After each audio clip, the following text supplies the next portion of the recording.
Imaginez une carte géante de l'Afrique. Pas seulement une collection de pays, mais une toile vivante de commerce, de culture et de potentiel. Depuis des décennies, le rêve d'une Afrique unifiée et prospère a captivé les esprits. Aujourd'hui, ce rêve ne se dessine plus seulement avec de l'encre sur des traités, mais avec de l'acier sur le sol. Les corridors commerciaux sont les artères d'un continent en mouvement, et un projet particulièrement ambitieux pourrait redéfinir la géographie économique de sa façade ouest. Maintenant, suivez la côte atlantique avec votre doigt, une étendue de près de 15 000 km, riche en ressources, en ports et en métropoles dynamiques. Et arrêtez-vous sur le Maroc. Une nation qui, par sa géographie et sa vision, se positionne comme un carrefour entre l'Europe, la Méditerranée et le cœur de l'Afrique. Voici une idée audacieuse, un projet transformateur. Un couloir ferroviaire longeant cette côte, une artère d'acier qui pourrait relier les marchés de Tanger à Dakar, et bien au-delà. Ce n'est pas juste un train, c'est une promesse de connectivité, de croissance et d'intégration. Pour comprendre l'ampleur de cette vision, permettez-moi de la décomposer en 4 axes stratégiques. Premièrement, l'épine dorsale déjà en place, le réseau ferroviaire du Maroc qui constitue la fondation de tout le projet.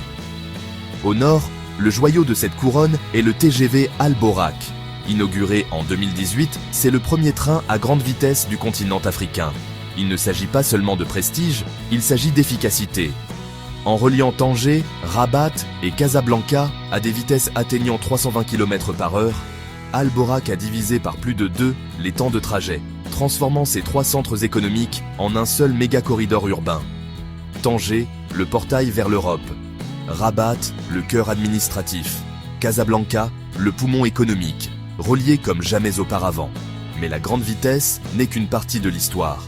Des lignes conventionnelles, robustes et modernisées s'étendent à l'est, vers Fès et Oujda, et au sud vers Marrakech, transportant des millions de passagers et des tonnes de fret chaque année. Le projet est maintenant d'étendre cette ligne de Marrakech à Agadir, un chaînon crucial pour désenclaver le sud. Cette épine dorsale ferroviaire est intimement liée à une stratégie portuaire tout aussi ambitieuse. Au nord, le port de Tanger-Med. Ce n'est pas juste un port, c'est le plus grand de Méditerranée et d'Afrique. Une plaque tournante mondiale connectée à plus de 180 ports dans le monde. Au centre, le port historique de Casablanca, qui reste le moteur du commerce national. À l'est, le projet Nador West Med, un futur complexe portuaire et industriel majeur, axé sur l'énergie et le transbordement. Et, de manière cruciale pour notre corridor, le futur port de Dakhla Atlantique, prévu au sud. Il sera la tête de pont la plus méridionale du Maroc, conçu pour servir de hub pour l'Afrique de l'Ouest. L'objectif de cette ceinture de ports est clair, créer une fluidité maximale.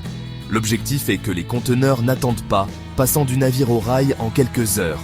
L'objectif est que les voitures produites à Tanger ou Kenitra n'attendent pas, acheminées directement vers les marchés d'exportation. L'objectif est que le poisson pêché dans l'Atlantique n'attende pas, rejoignant les chaînes du froid pour une distribution rapide et fiable. C'est cette synergie rail-port qui forme le premier pilier de la vision. Deuxièmement, le défi majeur, le chaînon manquant, la connexion du Maroc à la Mauritanie puis au Sénégal. C'est ici que le projet quitte le domaine de la modernisation pour entrer dans celui de la création pure. Aujourd'hui, le commerce terrestre entre le Maroc et l'Afrique de l'Ouest repose sur des milliers de camions qui avancent au ralenti à travers un étroit passage terrestre à Guerguera. C'est un goulot d'étranglement notoire, sujet aux retards, aux pannes et aux complexités administratives. Chaque camion est une unité de coût, de temps et de risque.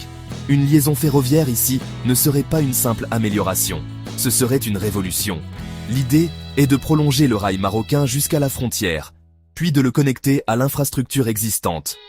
En Mauritanie, cela signifie une jonction potentielle avec la célèbre route du fer, ce train de plus de 2,5 km de long qui transporte le minerai de Zouérat au port de Nouadhibou.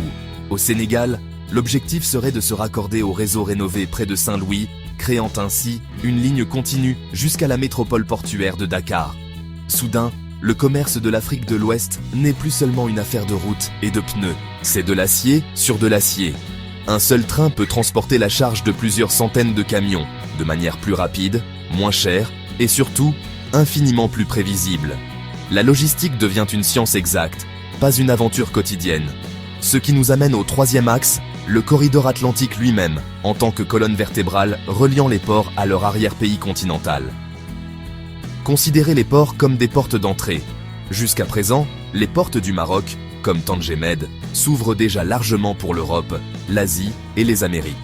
C'est une porte sur le monde, mais avec une dorsale ferroviaire atlantique, ces mêmes portes s'ouvrent, avec une force nouvelle, directement sur les marchés africains. Le flux n'est plus seulement maritime, il devient terrestre, profond, irriguant des économies à des milliers de kilomètres. Imaginez le flux, des automobiles assemblées à Tanger, des engrais essentiels produits par le groupe OCP, vitaux pour la sécurité alimentaire du continent, des agrumes et des légumes de la fertile plaine du Souss, et bientôt, les primeurs à haute valeur ajoutée de la région de Dakhla. Dans l'autre sens, le corridor ramènerait vers le nord le minerai de fer mauritanien, les arachides et les produits de la pêche du Sénégal, et potentiellement la bauxite de Guinée ou le manganèse du Mali, trouvant une nouvelle route d'exportation via le rail. Tous ces biens circulant vers les navires et les marchés sans les embouteillages, les retards et les coûts qui entravent aujourd'hui le commerce intra-africain. Ce qui nous conduit à notre quatrième et dernier axe, la création d'une nouvelle route commerciale africaine et la compétition qu'elle engendre. Un tel corridor pourrait réduire les coûts logistiques de 20 à 30%. Un gain de compétitivité énorme pour les exportateurs. Il permettrait de stabiliser les chaînes d'approvisionnement, les rendant moins vulnérables aux chocs climatiques, sécuritaires ou politiques. Et surtout, il offrirait aux économies enclavées du Sahel, le Mali, le Burkina Faso, le Niger, un chemin plus rapide, plus sûr et plus économique vers l'océan, diversifiant leurs options au-delà des ports traditionnels du golfe de Guinée. Mais le Maroc n'est pas seul à avoir cette ambition. C'est une course. En Angola, le corridor de Lobito, soutenu par des investissements américains et européens, se réveille et vise à connecter les richesses minières de la RDC et de la Zambie à l'Atlantique. Plus près, le projet de corridor ferroviaire Nigeria-Abidjan, colonne vertébrale de la CEDEAO, avance à grands pas, promettant d'intégrer les économies les plus dynamiques de la région.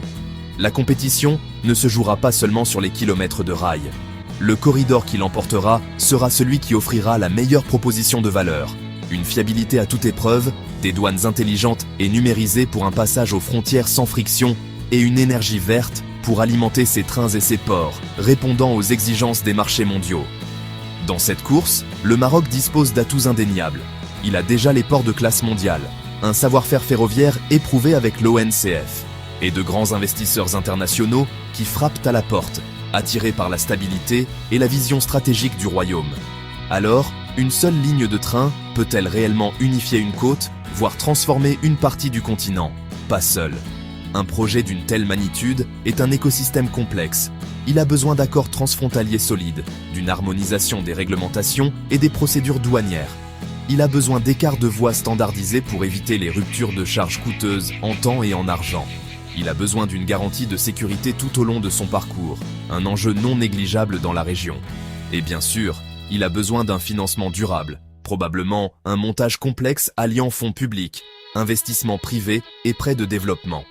Mais si ces conditions sont réunies, si le corridor atlantique se concrétise, alors la carte du commerce africain, et peut-être même sa carte politique, change profondément. Moins de goulot d'étranglement, moins de dépendance, plus de choix, plus de résilience. Et une nouvelle porte d'entrée sur le continent, une porte tournée vers l'avenir, construite avec de l'acier, de l'ambition et une vision panafricaine, juste le long de l'océan. C'est un projet à suivre, car son tracé dessinera bien plus qu'une simple ligne sur une carte. Je suis ce dossier de très près.